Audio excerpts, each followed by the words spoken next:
Good morning. आज का जो मेरा वीडियो है इसमें मैं पेरेंट्स टिप्स बता रही हूँ आपको, बच्चों को कैसे हम इजीली टैकल कर सकते हैं। आजकल जो इश्यूज़ हैं वो हैं मोबाइल और टीवी। बच्चे मोबाइल और टीवी कंटिन्यू देखते हैं, जो उनके बिहेवियर में अब इंक्लूड हो गया है, कंटिन्यूस मोबाइल और टीवी देखना। तो बच्चे के बिहेवियर में जब कोई चीज़ आ जाती है तो उससे पहले उसकी बिलीफ में चेंज होता है। आप समझ सकते हैं, बिलीफ में जब तक आपके चेंज नहीं होगा तब तक वो चीज़ आपके बिहेवियर में नहीं आएगी। तो बिहेवियर में चेंज आने से पहले 3 स्टेप्स होते हैं जिसके अकॉर्डिंग उनका बच्चे का बिहेवियर बनता है। फर्स्ट स्टेप होता है इंसिडेंट, घटना। सेकंड स्टेप होता है इमोशंस, घटना से ही इमोशंस क्रिएट होते हैं, जैसा इंसिडेंट है उसी टाइप के इमोशंस क्रिएट होते हैं। थर्ड स्टेप है बिलीफ, और इमोशन के अकॉर्डिंग बनती है बच्चे की बिलीफ, और बिलीफ का नेक्स्ट पार्ट जो होता है वो बनता है बच्चे का बिहेवियर। तो बिहेवियर चेंज होने के पीछे ये 3 स्टेप्स हैं। यदि हम इनको पहले अच्छे से रीड करें कि ऐसा क्यों हुआ, तो ऑटोमेटिक हम जान सकते हैं कि हमारे बच्चे का बिहेवियर क्यों चेंज हुआ। जब हमारा बच्चा बहुत अच्छे से स्टडी करता है, बात भी मानता है, बहुत अच्छे से वर्क करता है, तो हम बोलते हैं अरे यार इसका बिहेवियर बहुत अच्छा है, गुड है। तो आप समझ सकते हैं उस समय उसकी बिलीफ जो है वो बहुत सही है, इसीलिए उसका बिहेवियर ऐसा है।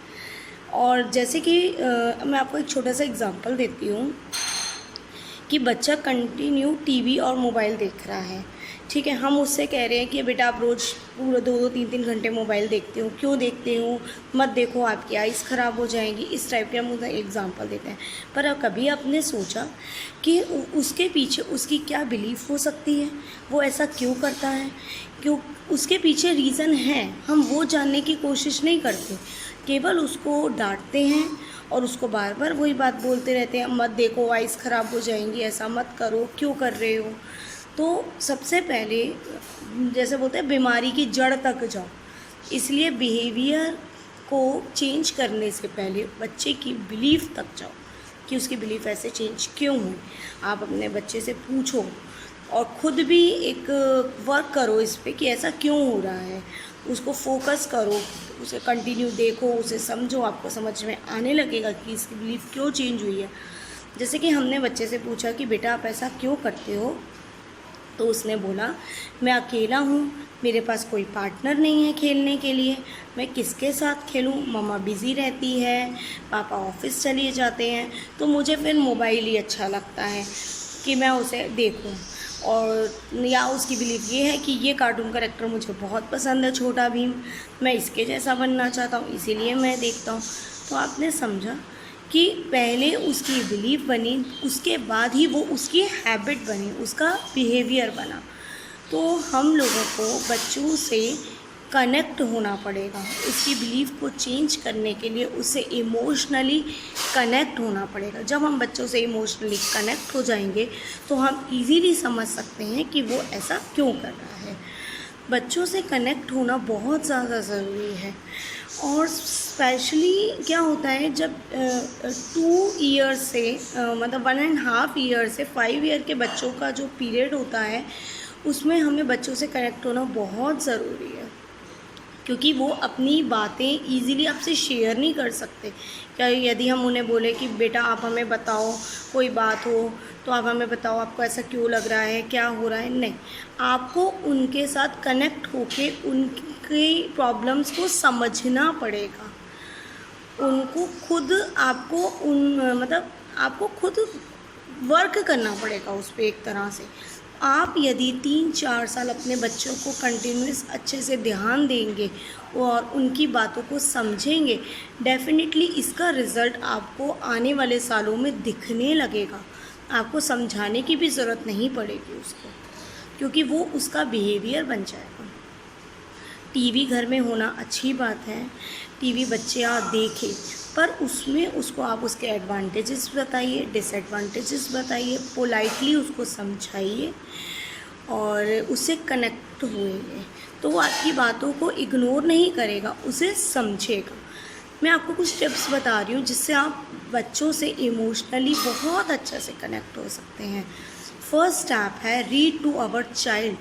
अपने बच्चे को पढ़ने की कोशिश करिए, उसके बारे में पता लगाइए कि वो क्या चाहता है, उसका इंटरेस्ट क्या है, उसका फेवरेट गेम क्या है, वो किन चीज़ों से हैप्पी हो जाता है।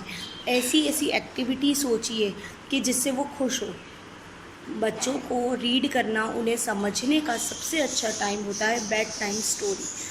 जब हम बच्चों को नाइट में स्टोरी सुनाते हैं तो वो बिल्कुल शांत होता है, हमारे पास प्यार से लेटा होता है, तो हम उससे प्यार से पूछ सकते हैं, बेटा आपको क्या पसंद है, आप कल सुबह मॉर्निंग में क्या करोगे, अच्छा कल मैं आपको कौन सी activity कराऊँ।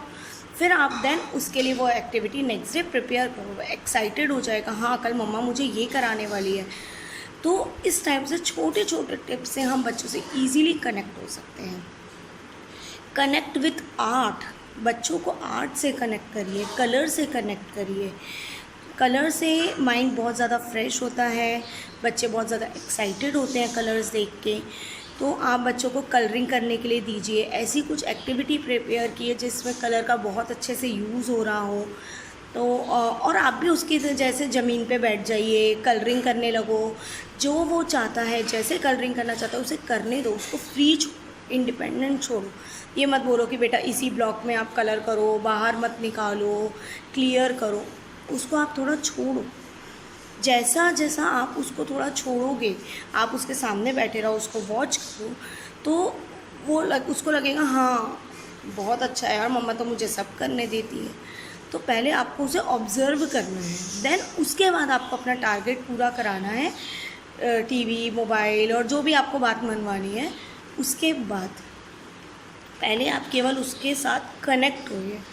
Listen to music together, dance together. उसके साथ गाने सुनिए, उसके साथ डांस कीजिए। जो राइम उसको पसंद है वो आप पूरा दिन गुनगुनाते रहो। लाउड म्यूज़िक में उसको चला दो घर में, वो डांस कर रहा है उसका एंजॉय करो, खुद भी डांस करना स्टार्ट कर दो। योगा उसे पसंद है तो उसे योगा कराओ मॉर्निंग में।